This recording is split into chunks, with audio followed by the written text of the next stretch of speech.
The broadcast is live. It's Friday. We got 3 in this week. I'm so happy. Yay. I am old new dude. He is Richard York, Astro's trueborn son. Tyrion 9. Ooh.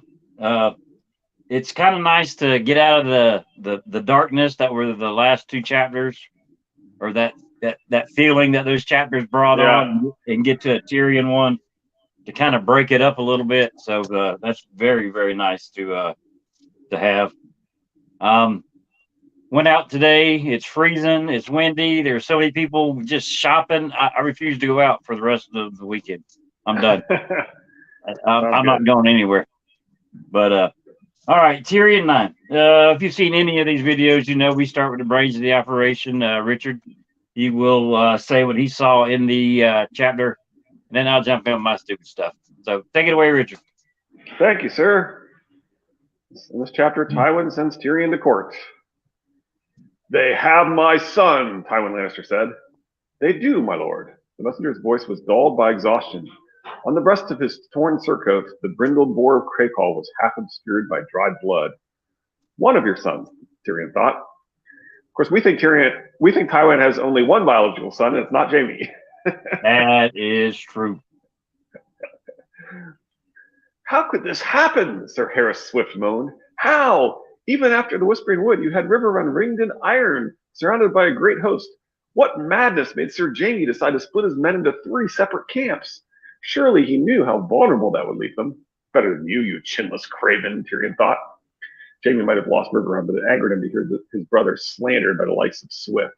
A shameless lickspittle whose greatest accomplishment was marrying his equally chinless daughter to Sir Kevin, and thereby attaching himself to the Lannisters. "I would have done the same," his uncle responded, a good deal more calmly than Tyrion might have. "You have never seen Riverrun, Sir Harris, but you would know that Jaime had little choice in the matter.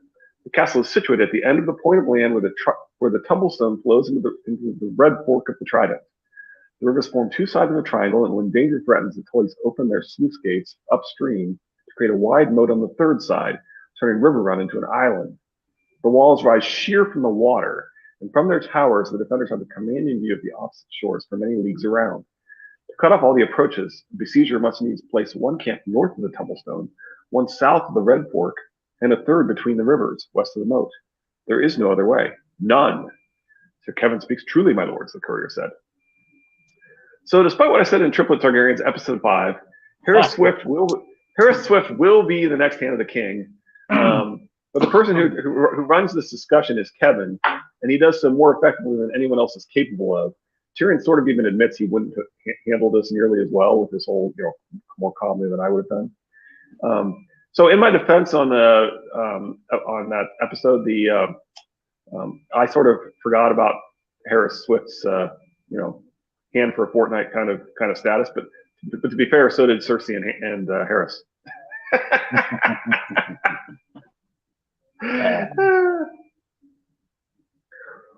And I still think that the overall parallels with Merryweather and so forth are still there. It's just that he's trying to create even more parallels with the idea, because Jaime even talks about the whole concept of hand for a fortnight, right? And so he kind of is trying to make some more additional parallels and variances on those same patterns. As I said that we went from Tywin Lannister to Merryweather, from Tywin Lannister to Merryweather, and no, that's not actually true. But again, it's because he's doing some more of the Cersei is throwing out hands right and left and that kind of thing, right? And he even pairs up the idea of naming the pyromancer and so forth, right? Mirroring Aerys. Aerys, yeah. Making parallels between Cersei and Aerys, right? Correct. All right. Lord Brax was clad in plate and mail when his raft overturned. He was very gallant. He was a fool, Tyrion thought, swirling his cup and staring down into the winding depths. Crossing a river at night on a crude raft, wearing armor, with an enemy waiting on the other side. If that was gallantry, he would take cowardice every time. No wonder if Lord Brax had felt especially gallant as the weight of his steel pulled him under the Blackwater. Blackwater, you say? The idea of whether armor at sea is great or terrible, something we see from many different points of view with different opinions, and including at Blackwater. Well, I mean, it also just goes to show how utterly uncaring about his life at sea Victorian Victorian is, yeah. Victorian. I mean, he's just a badass. Right, right. He's wearing it, and he knows that it's considered a mistake by many people, right? And he's doing it anyway because, and it's not to be gallant. It's because he knows that it helps him win fights as long as he can be sure-footed and keep out of the water. Yeah. Well, I mean, in his defense, if he hits the water, then he knows he's going to the drowned god. I mean, right. That's part of his religion, so. But he's still a badass for doing it. Yep. Lord Tywin wove his fingers together under his chin. Only his eyes moved as he listened. His bristling golden side whiskers framed a face so still it might have been a mask, but Tyrion could see tiny beads of sweat dappling his father's shaven head. So Tyrion is his usual observant self here, figuring out that, his Tywin is sweating. Right. I'd hate to play poker with Tywin. I don't know. Tyrion seems to have be able to read him. I doubt I could, though. My lords, we are beaten. We must sue for peace. Peace? Tyrion swirled his wine thoughtfully, took a deep draught, and hurled his empty cup to the floor, where it shattered into 1,000 pieces. There's your peace, Sir Harris. My sweet nephew broke it for good and all when he decided to ornament the Red Keep with Lord Eddard's head. You'll have an easier time drinking wine from that cup than you will convincing Robb Stark to make peace now. He's winning, or haven't you noticed? Harris has the right idea. Yeah. As usual, right? Our characters are usually wrong when they pronounce themselves with authority and so forth. Yeah. They have my son, he said once more in a voice that cut through the babble like a sword through suet. Leave me, all of you. Ever the soul of obedience, Tyrion rose to depart with the rest, but his father gave him a look. Not you, Tyrion. Remain. And you as well, Kevin. The rest of you, out. Tyrion eased himself back onto the bench, startled into speechlessness. Sir Kevin crossed the room to the wine casks. Uncle, Tyrion called, if you would be so kind. Here, his father offered him his cup, the wine untouched. Now Tyrion truly was nonplussed. He drank. Kevin was essentially the only voice worth listening to until Tyrion showed up, and Tywin recognizes this fact, right? Well, yeah, I think it's awful odd. The last time that Tywin talked to Tyrion, he had Kevin stay there the entire time, and Kevin knew the entire conversation and played his part in the conversation about taking the left on the battle. Right. They were already on the same page. Yep. Right. This time it's more genuine. Yeah, this time it seems different because Kevin leaves. No, Kevin doesn't leave. Yeah, he does when he gets the orders for. Later he does. Yeah. When the end though. Right. Well, the meat of the conversation between Tywin and Tyrion is happening at the end, and Kevin's not present for that. Have to watch for that. Okay. Yep. Who? What have they done to Joffrey? The faintest flicker of distaste played across Lord Tywin's thin lips. Nothing. Yet. My grandson still sits at the Iron Throne, but the eunuch has heard whispers from the south. Renly Baratheon wed Marjorie Tyrell at Highgarden this fortnight past, and now he has claimed the crown. The bride's father and brothers have bent the knee and sworn him their swords. So, we know Kevin is one of the rare voices that Tywin respects, and Tywin clearly believes killing Ned was monumentally stupid. So the flicker of distaste is clearly for Joffrey, right? I would agree. Right. So, and it's interesting. It's a flicker, like you said, because he does a pretty good job of hiding his emotions usually, right? But it slips enough that Tyrion can see them. I had to read that one twice because the first time I read it, I thought his disdain was for Kevin. Right, but it's not. It's clearly not. He has no disdain for Kevin whatsoever. Right. So it's clearly for. I did that too. I was like, that doesn't make any sense. And I went back and looked at it. I'm like, no, he's showing you he hates Joffrey. I mean, as far as we can tell, Kevin is just a slightly less glittery carbon copy of Tywin.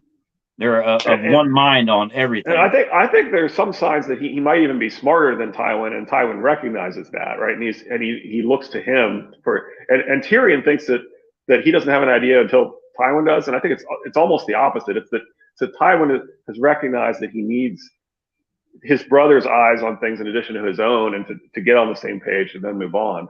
Well, I mean, you got there toward the end of the story with Dorcas killing Kevin, telling him he did too good of a job. And Yeah, yeah, I doubt he went around going, "What would Tywin do? What would Tywin do? What would Tywin do?" The whole time it was all him. right. So No, I think it's him. he's Yeah. definitely a smart guy. No, I think that's the case, right? We know that Tywin makes sure that to have people around and listen to him, and Tyrion talks about that. I didn't pull up that quote, which I think was Yeah. in this Well, chapter in also that addition. pause in the not yet or nothing yet. Yeah, yeah.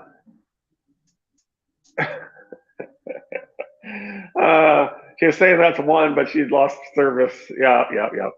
We did talk about the Targaryen postcard. Anyway, Hey, Daisy. glad to have you here in this bit spotty.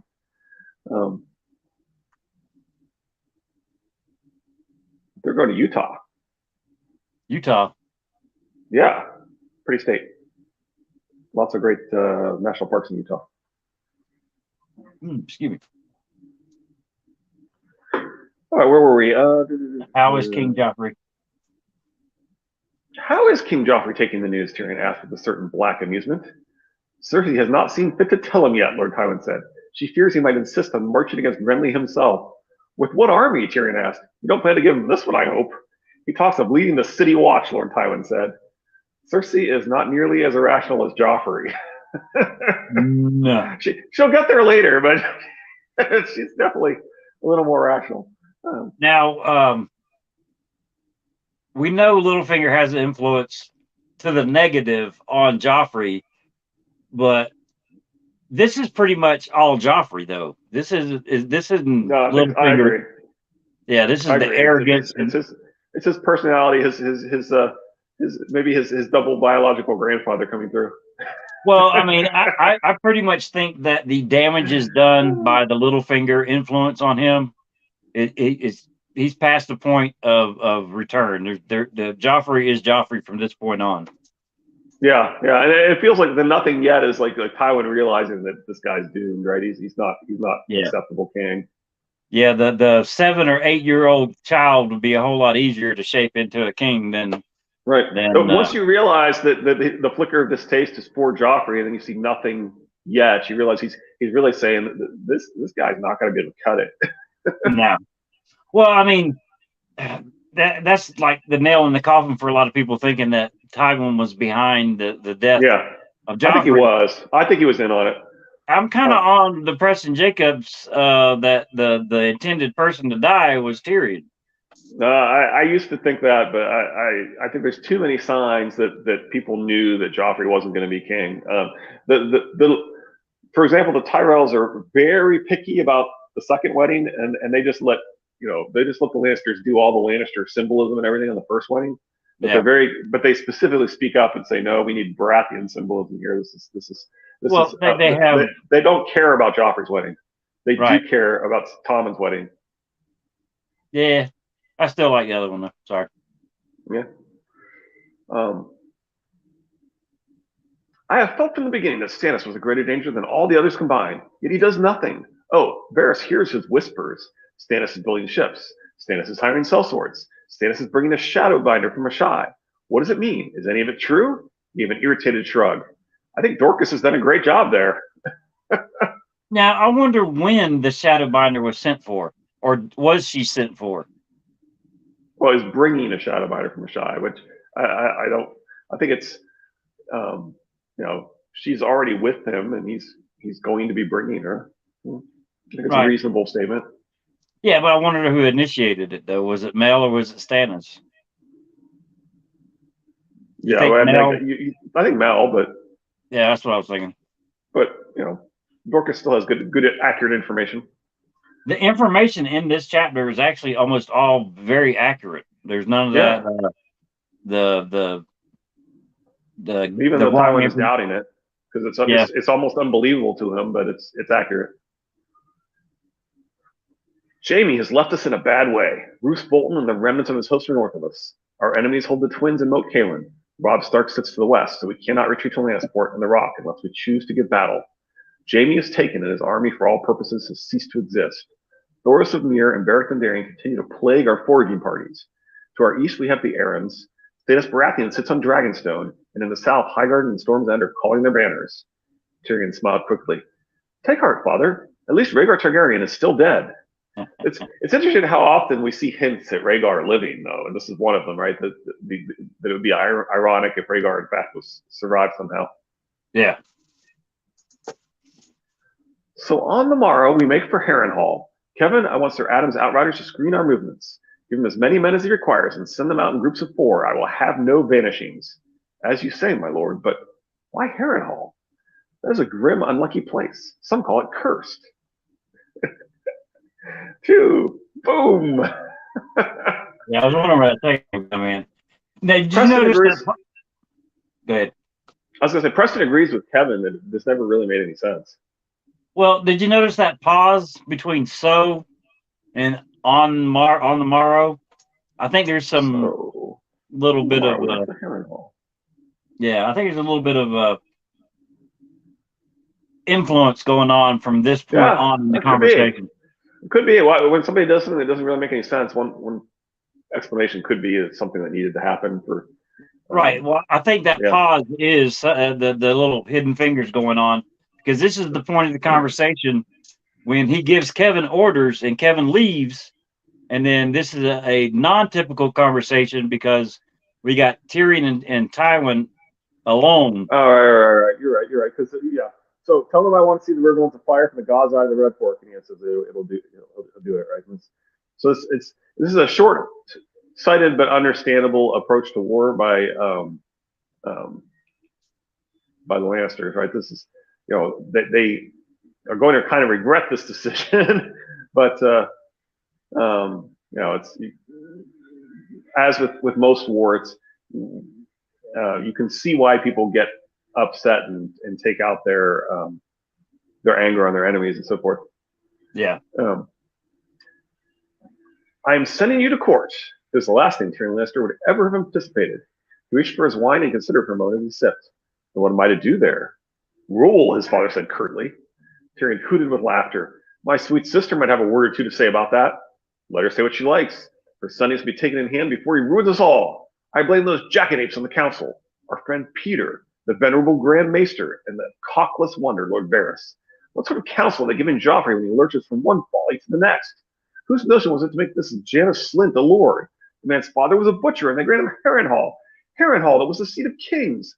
Not that he will ever set foot inside it if I have a say. So I hate Janos Slynt, but I also hate the reason Tywin and Tyrion hate him. Yeah, this is true. Just the fact that the reason that they don't want him to have Harrenhal is because he's lowborn and they consider Harrenhal to be above him. And that's not a good reason. Now, I got plenty of reasons for not wanting Janos Slynt to rise in the world, but because he's lowborn is not one of them. Now, one quick, is our friend Peter, is that sarcasm or is that just a description of how Littlefinger? That's a good question. As usual, it's ambiguous, but I don't know. I mean, given that he's the venerable Grand Maester, okay, we know that the Grand Maester and Tywin are always on the same page, pretty much. So the venerable, and we know that as you discovered when you tried to look for evidence otherwise, he actually does give them great advice. He really is working seemingly for them. Yeah. Although I've seen the argument made on Reddit that he's actually not working for them, that he's actually is part of the conspiracy to take down the Lannisters. Their arguments, they were like, I don't know. I still see him as a Lannister toady. Yeah. Yeah, exactly. Right. Exactly, Lizzie. So it's not a good reason, but a very immature part of me is like, yeah, fuck him. He shouldn't have Harrenhal. I just really hate him. Exactly. I have my own reasons for hating him. I hate him as much or more than they do, but their reasons are bad. Yeah. I agree with you. That our friend Peter is very ambiguous. Yeah. because it kind of like is another one of those little sentences that I had to read a couple of times because Yeah. what I thought the first time was, all right, he's being sarcastic. And then when I read it the second time, I'm like, is he actually being? Lady Thistle's going to get her hope. She hopes some hero throws him down and cuts his head off. Santa and Lady Thistle will be getting their hope, their wish. I'm going to miss these next week. I'll go ahead and tell you. Oh, yeah. Excuse me. And if these counselors are playing us false, Tyrion knew. Spikes, he sighed. Heads, walls. I see you've taken a few lessons from me. More than you know, father, Tyrion answered quietly. He finished his wine and set the cup aside, thoughtful. A part of him was more pleased than he cared to admit. Another part was remembering the battle upriver and wondering if he was being sent to hold the left again. Why me? He asked, cocking his head to one side. Why not my uncle? Why not Sir Adam or Sir Clement or Lord Serret? Why not a bigger man? Ha ha ha ha ha! I love you, Lady Thistle, says Lizzie. Lord Tywin rose abruptly. You are my son. That was when he knew. You have given him up for lost, he thought. You bloody bastard. You think Jaime's good as dead. That's all you have left. Tyrion wanted to slap him, to spit in his face, to draw his dagger and cut the heart out of him and see if it was made of old hard gold, the way the small folks said. Yet he sat there, silent and still. The shards of the broken cup crunched beneath his father's heels as Lord Tywin crossed the room. One last thing, he said at the door. You will not take the whore to court. Oh, really? This is like commanding Robert not to fight in the melee. Now that the Lord Tywin rose abruptly. You are my son. That was another one of those things I had to read a couple of times because the first time that I read it, I took it exactly how it sounds when you read it. You are my son. And then I read it and I'm like, well, is he buttering them up? Is he throwing them a curveball?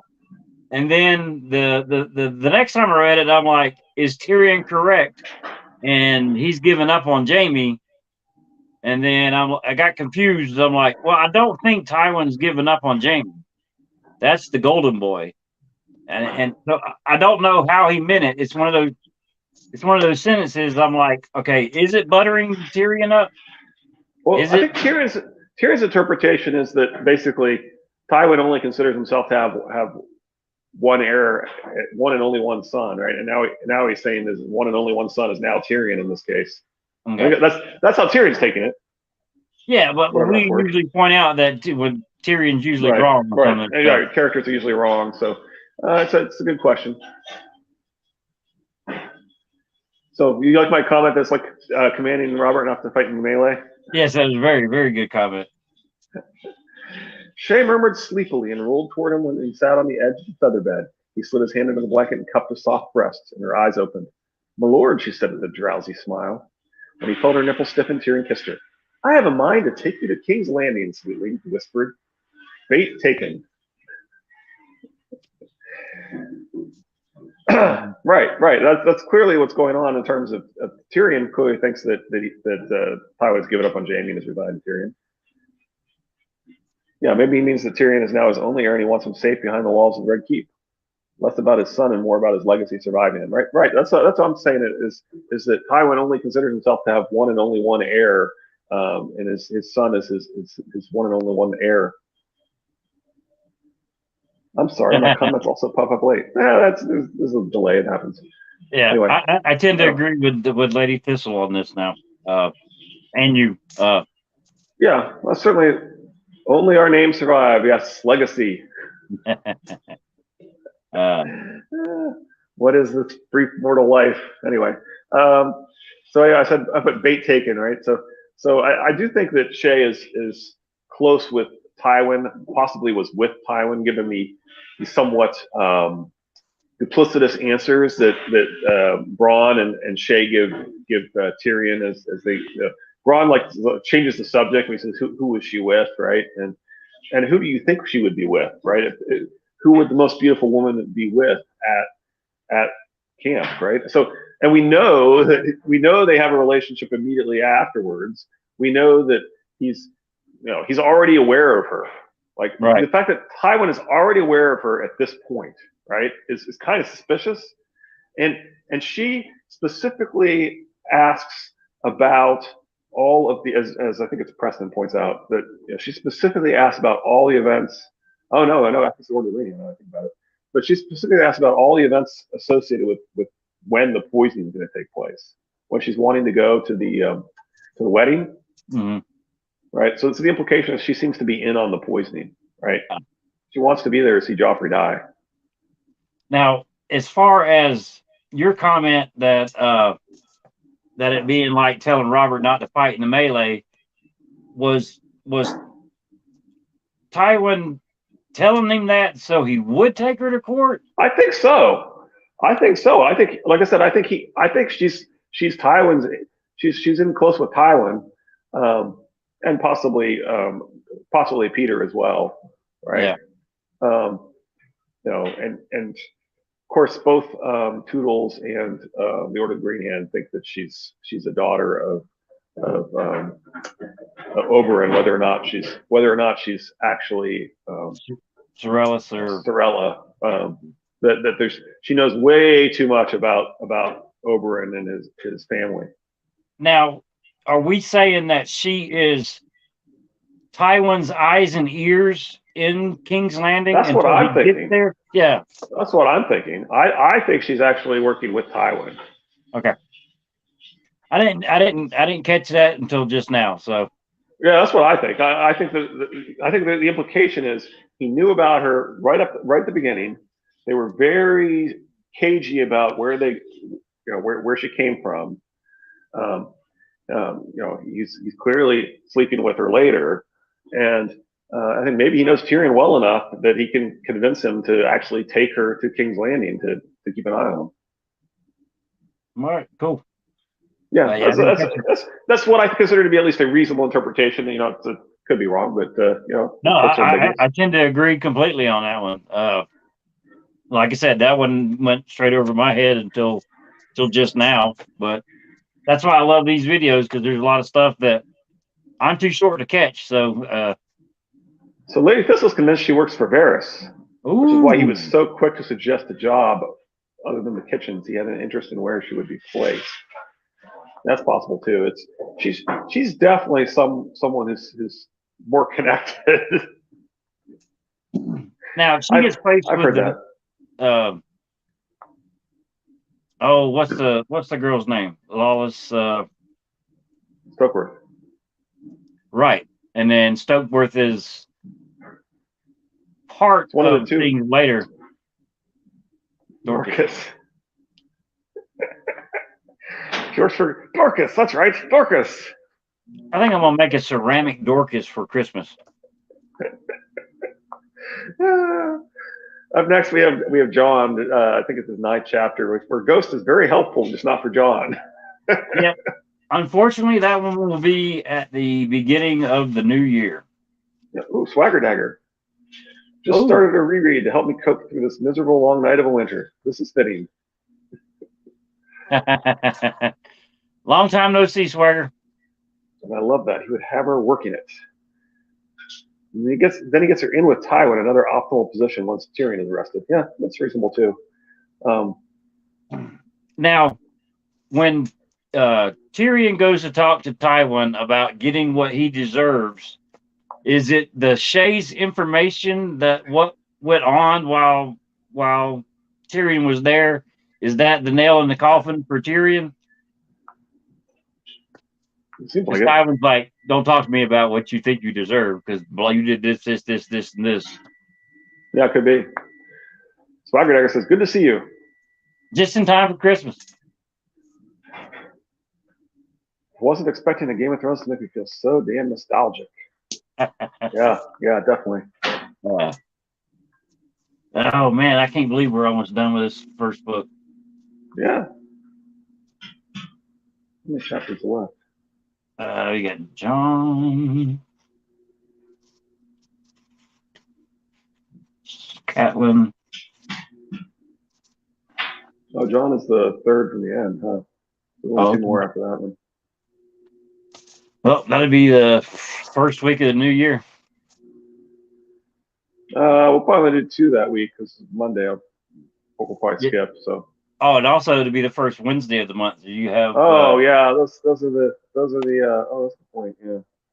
Um, yeah, those are the King of the North and of course the Birth of Dragons, the two after that one. yeah. And then Yeah, can't wait for the last Danny chapter. these man, I get goosebumps thinking about this stuff. I know I talk about goosebumps all the time, but it just normally doesn't happen in my day-to-day life. So anytime we start talking a Game of Thrones and sing a song of Ice and Fire, and then 126 days to Ice and Fire Con 2023. When I switched phones, I did away with my screenshots of my tickets. So I'd sit there and go through my email on my new phone, making sure that I got the screenshots of my tickets where I'd know where they were at. Makes sense.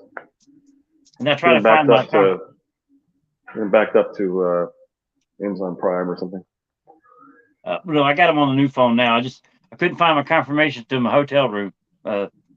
That's scary, but it's paid for. I don't care. Saw some Discord going around on Twitter yesterday about how the books are nihilistic. But these people completely miss the point of characters like John and Danny. Yeah, I mean they're about choosing. They're about how war feels good to embrace, but you should be choosing peace, right? Star them so they stay in your important email folders. Yeah, that's another option. Oh, I didn't think about that. I think there's a lot of Debbie Downers on these books. So the end of John's chapter is where they tell him we're going to go on the Great Ranging, right? So it is a pretty epic moment. It's kind of a mistake and it's kind of an epic moment, as all these are. We're going to go to war. We're going to go to war against the wildlings. Yeah, that's a mistake, right? We're gonna declare Rob to be king, and that's embracing the war being a mistake. These books can be gritty and cynical at times for sure, but nihilistic and pointless are just not the correct description at all. Yeah, absolutely. I agree. I mean, you get out of these books what you put into it. Sure. So if you have if you're a Debbie Downer on the books, you went into the books as a Debbie Downer. And I think that he intends it to be a reasonable interpretation of, oh wow, going to war is amazing, right? I think that's the feeling he wants to give you. 100% correct. Yeah, he wants to give you that feeling and you to be embracing that moment, and then he also wants you to look back and say, well, maybe that's actually a mistake, right? But if you don't, that's okay, right? It's meant to be ambiguous and to have multiple interpretations, and the author confirming one interpretation does not necessarily contradict the alternative interpretation. Well, I mean, it's like the Mirror Master, what I said at Danny's last chapter about seeing her side of the ticket. Going, I'd have done the same thing if I was her. But the first time you read it, the first couple times you read it, you're like, oh, that bitch! How dare she? I can't believe she did that to Danny. And then, yeah, I mean. Right. It takes a couple of reads to actually to form how you really feel about the books. When you take away the show, when you take away somebody's video on it, you just kind of get down into it the next couple of times. He's probably laughing at me saying that. He's probably laughing at me saying that the author confirming an interpretation is in a deliberately ambiguous work doesn't actually invalidate the alternative interpretation when the author wants it to be deliberately ambiguous. And then in my words is until the next book comes out, we're all right. Right. That's a similar thing, right? What you're saying is that they're both interpretations are correct until proven otherwise. I had to simplify it for myself. Oh well. Right, well, everybody done with their Christmas shopping? Yeah, pretty much. How about you? Done. You just told us you're not leaving. I'm not leaving. I'm done. Man, it's brutal out there. Oh no! What about seeing Mary Mosdore's side on rereads? The first read, you just hate her. Yeah, absolutely. Yeah. Actually, the first couple of reads, rereads, I couldn't stand her. Sure. And it is this last reread with you that has opened my eyes to a lot of stuff that I never caught the other times. Tucker Harrison's last Amazon package is arriving today. They say today is the deadline for ordering anything, but you'll pay out the wazoo to get it before Christmas. Oh, you really need to by like Monday or something. Even just ordering an Amazon gift card from Amazon, if you don't do the print at home, was stop being delivered on time Nope. for me, and like on Tuesday or something. Yeah, when they said that, I don't think they realized about this winter storm too. Right. That's going across. Yeah, we'll see if things actually do arrive today and tomorrow the way they're supposed to in some cases. We might actually have a slight white Christmas where I'm at in North Carolina. Don't know yet. Yeah. If we do, hopefully it's a little white Christmas. Yeah. Winter. The Starks were definitely right. Winter came right on time. Yeah. My daughter, my 15-year-old daughter, I keep saying winter is coming. She's like, you can't say that no more. It's winter. I'm like, no, but winter will be coming next year. Yep. I love how Miriam mentions Marwin in the very first book. Shows that George had plans for him right from the beginning. It's been a consistent -10 here in Iowa. Yeah. And the wind chill's much worse, right? My 25 degrees doesn't sound so bad. There's so it's been like -20, -30 kind of wind chills. Iowa's north of me, but not by much. Crazy here. Oh, yeah.